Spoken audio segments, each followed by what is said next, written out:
Hi, welcome to the Spin Nation podcast. Today, the question we want to answer is X leaning right in Canada?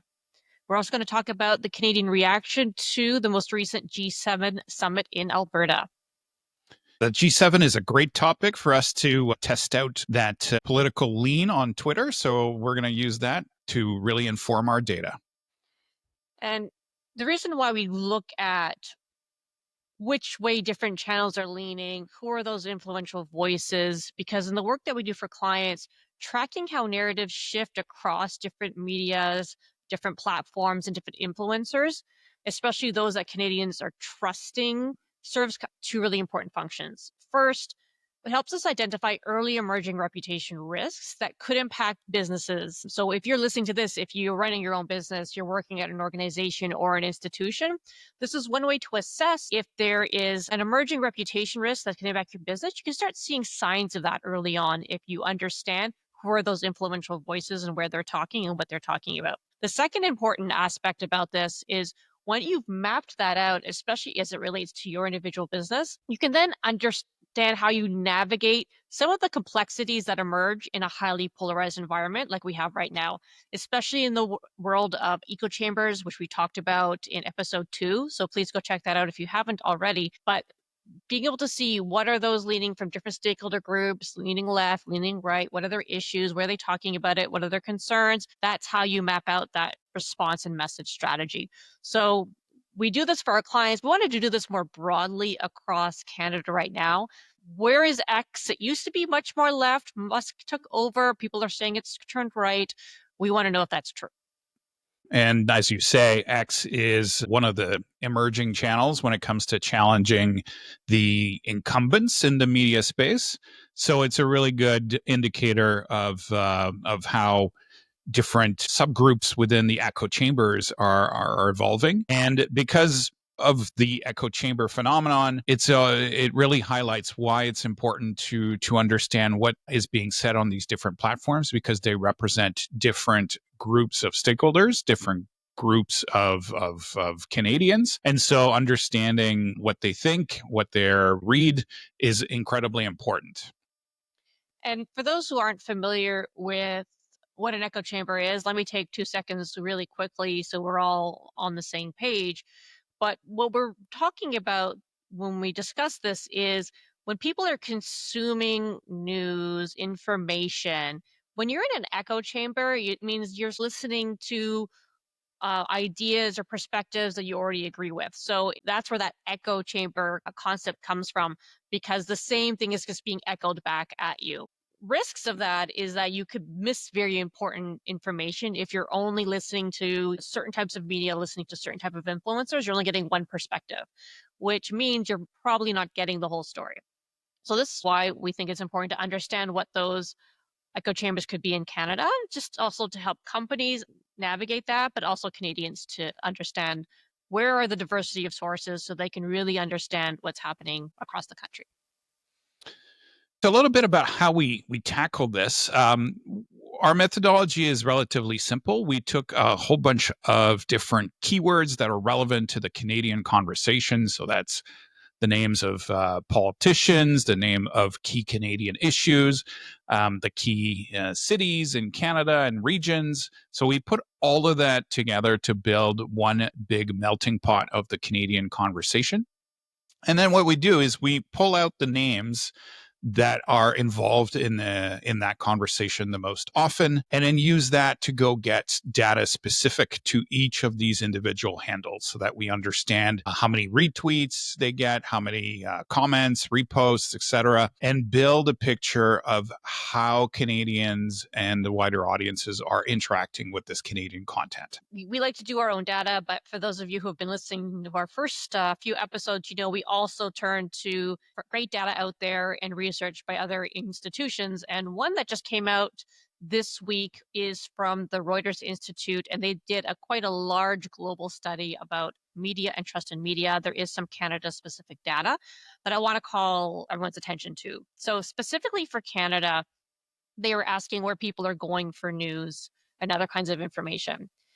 The top ranking place for social and messaging and video was YouTube. then Facebook, then Instagram, and then X. So X is pretty high up there. We did a deep dive into YouTube last time. Again, if you haven't listened to that, please go ahead and listen to that. I think that's episode 4. But today we really want to dig into X. And because of its growing importance, especially within certain categories of people. So imagine I think there's some additional data to talk to that. What the Reuters study showed is after Elon Musk bought the platform, there was a significant shift in the user base. As as you can see in this chart, the number of progressive or left-leaning users shrank down, and on the other side of that coin, the number of users that are right-leaning increased significantly. And so, what used to be considered a fairly progressive-leaning platform did shift significantly to the right, at least in the United States. So the question that we asked ourselves is, did that happen in Canada as well? And I've seen Elon Musk posting, he's pretty proud of the fact that, particularly, I guess, think in the US, but that the X is becoming that top news platform. This has been, I think, a goal of his, and he's starting to see the proof that his strategy is working. So he's been really encouraging people to be the news, and it's true. People are going to X more and more for that source of information. So, well, let's see if that source is valid here in Canada. So let's share our ranking of the most influential Canadian voices that we could identify. We have a ranking here. This is the top 5, but we actually look at close to 75 different influencers here. But looking at the top results, the first one is Canada Hates Trump with almost 700,000 engagements. And engagements, just to remind our audience, means a comment, a repost, or a strong type of engaging with the content. And So, sorry, this is from June 3rd to June 17th. So this is 2 weeks yeah, of data that we're looking at. 2 weeks of data. And this includes a lot of the coverage of the G7 meeting. So obviously that explains a lot of the Trump related content for Canadian news this week. The other thing that happened this week was escalation of the conflict between Israel and Iran.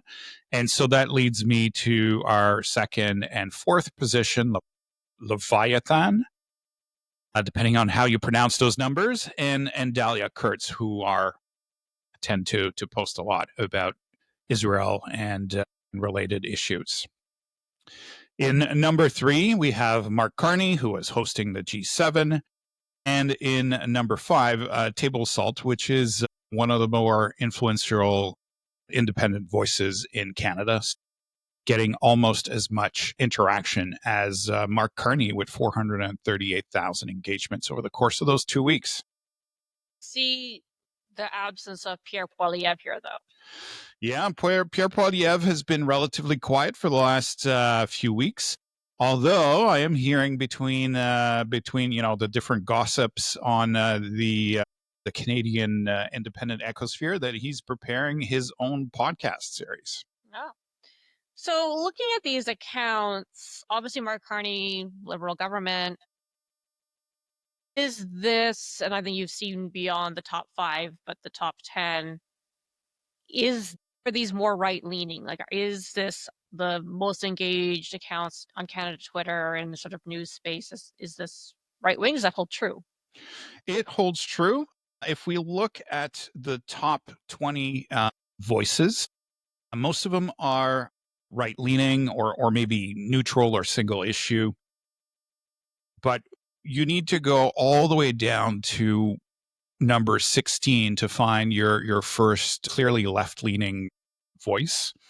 And the next one after that, Dean Blundell, is in 21st position for this period. So you need to go quite far down.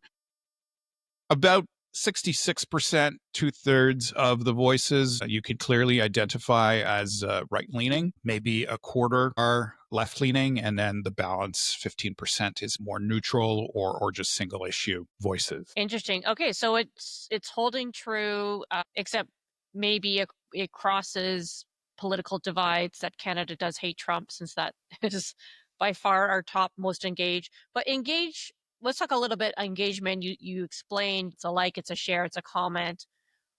But engagement doesn't necessarily mean that people agree with the content. That's right. That's absolutely right. We see that, especially with Mark Carney, where, somebody who's against his government would do a repost or maybe a tweet at Mark Carney's account with a negative statement or complaint. Engagement is not always maybe most of the time, not necessarily positive.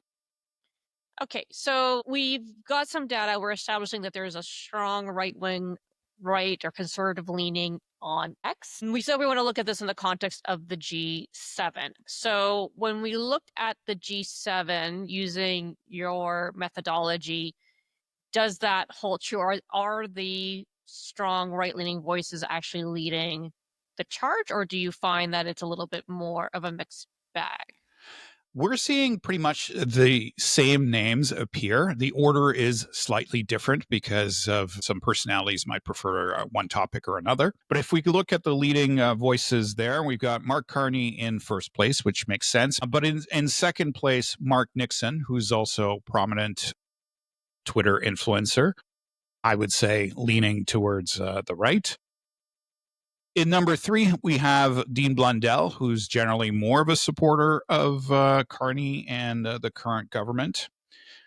Number four, Canada hates Trump, which makes sense since Trump was visiting.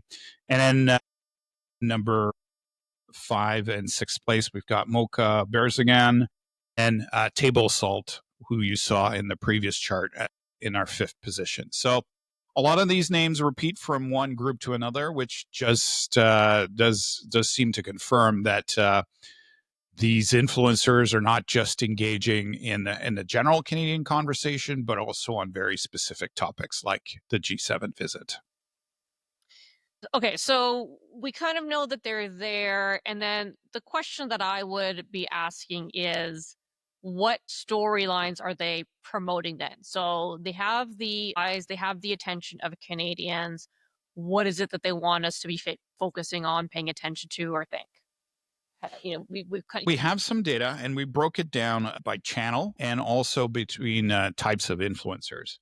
And what's really interesting is that on Twitter, when we look at the G7, some of the key topics were around, particularly high around trade and national security. And there was less interest in other channel on some of the existing conflicts like Ukraine, for example, or even the tensions between Canada and India. So less focus on that than on some of the other channels. And then what we did is we looked at where the Canadian ex influencers ranked versus the general Canadian Twitter conversation.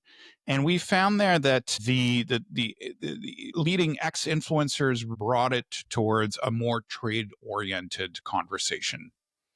So definitely having an impact and leading Canadians to a very specific part of this debate. I was looking at the data myself, and there is a clear distinction in some cases on the channel. Like for example, India having inviting Prime Minister Modi was it was a risk I think that Prime Minister Carney took because of the history that we have. And there were some mixed reactions, absolutely. But you have to, for people who are familiar, like India Twitter is incredibly active and incredibly engaged. So that would definitely shaped the conversation. Even when you geolocate it for Canada, there is going to be influence of Modi and support for Modi on that particular platform. But then I think From when you add in Indian that users. Canadian influencer, there was a little bit of a difference in the elements of Modi's visit that they highlighted, right? That's right. And one thing that we saw, not necessarily just on Twitter, but looking at some of our data for YouTube, was a strong reaction from right-leaning accounts to the Khalistani protesters. So a bit of background here. The tension with Canada, between India and Canada, comes from, in part, the last couple of years. There were speculations and allegations that India had sent some agents to try to assassinate some Khalistani separatist group leaders, and that created some international tension between the two countries. But those Khalistani protesters were very present in the eyes of the right-leaning channels, so there were various protests greeting Modi, and there was a lot of counter reaction in terms of the language used by the protesters and some of the signs that were very specific and threatening to Modi. And so a lot of the right leaning channels covered that to make sure that their audience was aware of that Khalistani protest and how they disagreed with the way that they were phrasing and framing their protest. So, some really interesting insights here so far. Before we wrap up, let's just talk so clearly quickly about the so what. What do you take away from these insights that we're seeing? So, first off, yes, that X is leaning right. So, if you want to understand the perspective of Canadians who are on that side of the political fence, then you need to be paying close attention to what's being said on X and not dismiss that channel. Number two, I think what you were just talking about with the reaction to India is very pertinent, especially if there's going to be more trade, more engagement with India. There's obviously some very strong perspectives that have to be navigated that are sensitive. This is geopolitics, this is domestic politics. Really sort of carving out and digging a bit deeper into that. If your company is working with India, you expect to do more engagement with India.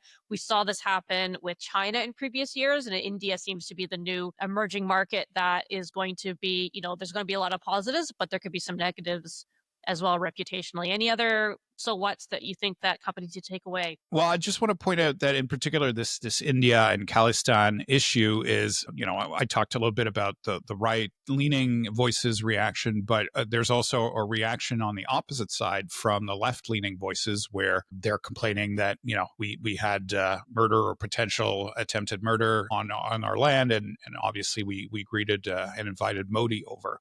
So for an organization that kind of sits in between these two extremes, you need to understand both the left-leaning voices and the right-leaning voices' position on the issue in order to navigate in between those two.